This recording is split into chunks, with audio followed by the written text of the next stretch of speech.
fellow travelers, Mark here with Walter's World, and today we're in Cuenca, Ecuador, UNESCO World Heritage Site Center, Cuenca. And today what we have for you are 10 things that shock people about visiting Ecuador. And before I get started, I gotta tell you, the thing that shocked me the most, the one that blew my mind, is you know the Panama hat? You think it's from Panama because it's called a Panama hat? It's actually from here in Ecuador. That's the first thing that shocked me. I'm like, what? The Panama hat's from Ecuador? Yeah, so that's the first thing that really got me. But what I want to focus on is 10 things that shock tourists when they come here, okay? And the first thing that's going to shock you when you come here to Ecuador is when you pay for things. You pay for things in US dollars. No, it's not like, oh, you can use US dollars in the local currency, like in places like Nicaragua or Costa Rica. Oh, no. You honestly pay with the US dollar. You go to the ATMs, they give you US dollars. They have a dollarization program here, and so they use the US dollar as a currency. So it's kind of cool. It's like, wait, I don't have to exchange money? I don't have to look for stuff? No, you don't. Just bring your US dollars, you're good to go. And the thing is, though, when you use it, what's also cool is you can use US coins too. So when you pay for something, they'll give you change back. And yes, it'll be a dime and a nickel and stuff like that. But what's kind of cool is they actually print their own coins as well. So you at least get some kind of foreign currency, but it all counts as a US dollar, okay? So do have a heads up for that one. And I would say is when you're gonna be having money here, don't bring anything bigger than a 20, because a lot of places can't change it. Have a lot of singles, a lot of 5s, 10s, things like that for tipping and paying and things like that, because man, you can have a nice lunch for like $4, $5. So, you know, bring small bills. I know before I came, I went to the bank and got like 250 bucks in singles and 5s. I've used them all. I've had 50s, they're like, sorry, I can't use that. I'm like, all right, I just want to check. So just have a heads up for that one. Another thing that's gonna shock you is all that US dollars, you're not gonna need them too much, because the second shock is how cheap it is to visit this place. Ecuador is an extremely affordable country. Traveling around the country, traveling within the country, overnights, hotels, hostels, food, tourists, going into parks, stuff like that. It is incredibly cheap to be here. And that's what's really cool. You can go have a great lunch at almuerzo for like $2.50, $3, $4 at a little, you know, corner shop or corner bar or restaurant and stuff like that. Yes, you can pay more, 15, 20 bucks for food, but you don't have to here. That's super cheap. Hotels. We're staying in a place, Posada de Angel, here in Cuenca. Super nice place. It's like $37 a night. We've got 3 beds with the kids, all kinds of stuff. People are super friendly, and it's cost next to nothing. Taking the public transportation, yeah, got a quarter, take the bus. I mean, it is really cool when you are here, how cheap it is for travelers, okay? Now, the third thing that'll shock you is, after I told you how cheap it was, is the price of going to the Galapagos Islands. I'm not gonna kid with you. Going to the Galapagos Islands is a serious financial investment. Coming to spend time in the mainland, it doesn't cost hardly anything at all.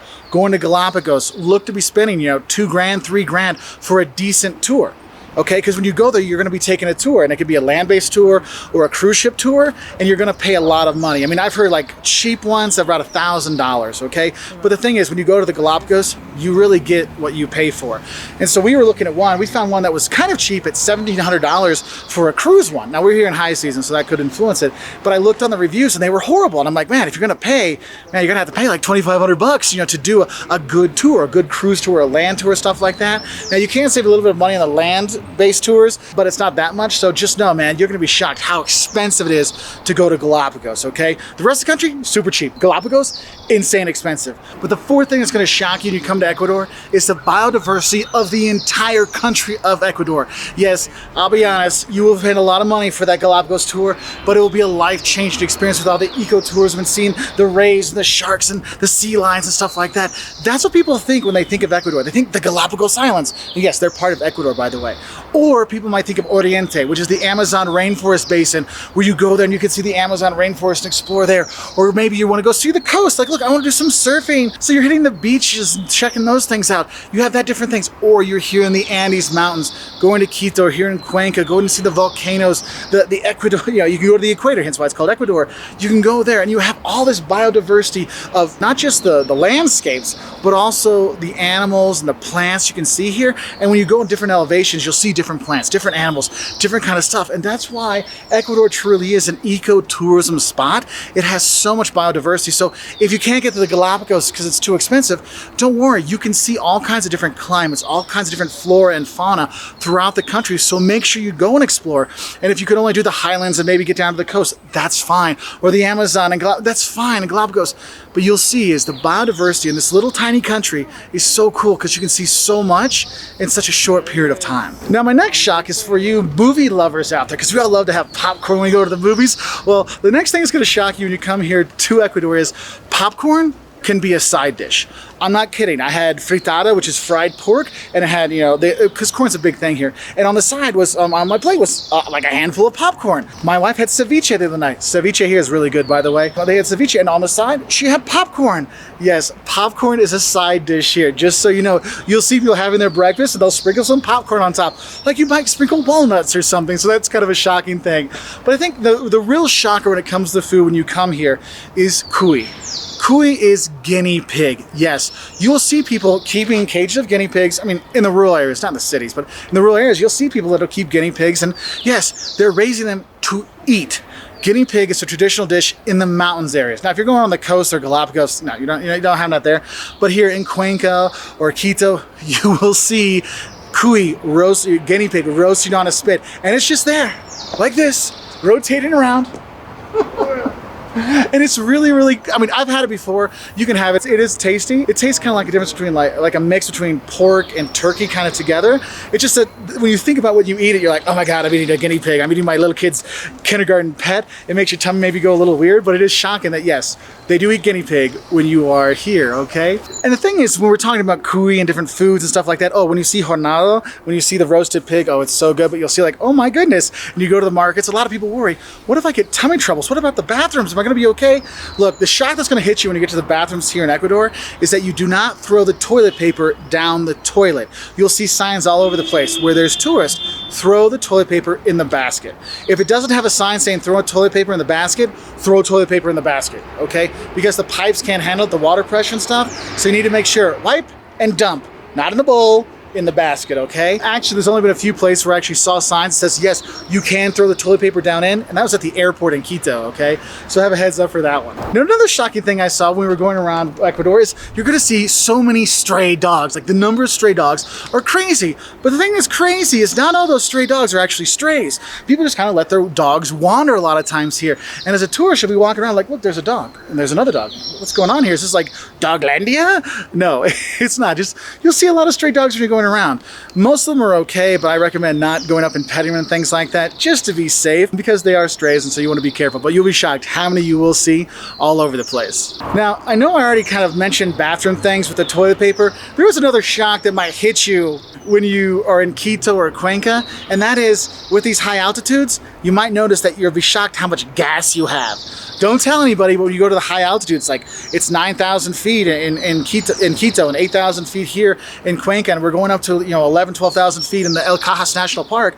Sometimes you might notice for some people, you'll be shocked how gassy you get. So don't be mean to your dad or your mom or your kids when they're tooting a lot, because it does happen. Just in the higher elevations. On the coast, you'll be okay. But just I wanted to have you prepared for that shock. Like, oh my goodness, where did that come from? Okay? Now, the next thing that's going to shock you about Ecuador is Ecuador isn't hot everywhere. Now, when you think it's Ecuador, it's on the equator. It should be hot everywhere. Yes, if you're in the Amazon basin, the Oriente part down there, yes, it's hot, it's humid. Oh my God, you're like, oh my God, I can't take this. Or if you're on the coast, yes, it gets hot there, down there, Guayaquil and things like that, or the Galapagos. Yes, it will be hot there. But the thing is, a lot of tourists, we're staying here in the highlands and high elevations. High elevations, even on the equator, can be very cool. And the thing is, it shocks people. Wait, I need to bring like a jacket and a pullover to come to Ecuador? It's on the equator.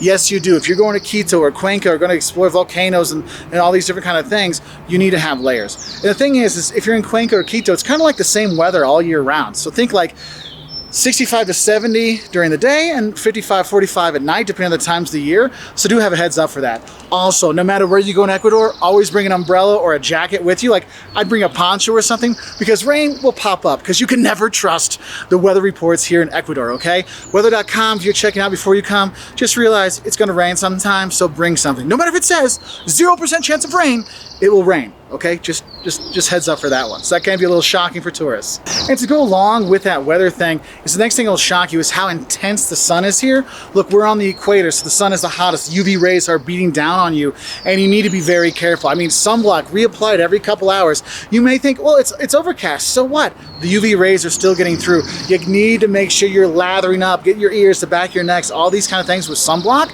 Bring it from home because it's a bit pricey here, so I bring it from home for that. Make sure you're wearing a hat. Yes, go buy that Panama hat, okay, when you are here. They're not that expensive, honestly. Have that, protect yourself, long sleeve, stuff like that. If you're gonna be going to the Amazon rainforest or going down to the coast or Galapagos, have your bug sprays and stuff like that to keep the bugs away. So you do wanna be careful with that, but you'll be surprised how intense that sun gets because you can get really bad burns very quickly here. And the last thing that'll shock you when you do come here to Ecuador is how kind, how nice, and how helpful, and how good-hearted the people in Ecuador are. I'll be honest, I've tried a lot of countries and I haven't had places when I said I'm going to country X where I've had so many people from that country to write me and say, hey Mark, you should go here, check this out. I'm so happy you're in my country. I'm sorry I'm commenting so much. I'm just so happy you're going to Ecuador. There's so many great people here. And when you travel around, you'll see how good-hearted they are, how much they want to help you. Even if you don't speak Spanish, they're still going to help you. And it's just so nice that when you're going to a hotel or a restaurant or just on the street, people will show you directions. Here's where you want to go. Here's where you should be. And you're not worried about that. And that's what's so cool. It's a pretty safe country for South America. And the people make it even more safe because you feel so comfortable. Because they'll also say is, hey, Mark, don't film over there, or don't go to that part of town. Like, they'll let you know.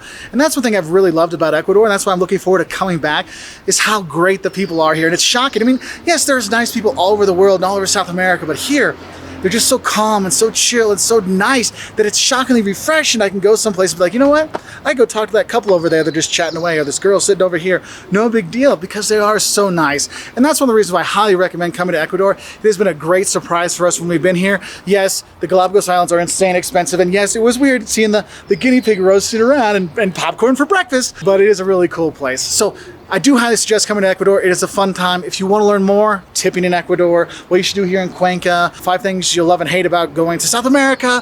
We have all kinds of videos on our website at waltersworld.com. Also, if you go to our YouTube channel, youtube.com/waltersworld, look on our playlist. There'll be a Visit Ecuador playlist, a Visit South America playlist, things like that, to give you a better idea of what you should expect, okay?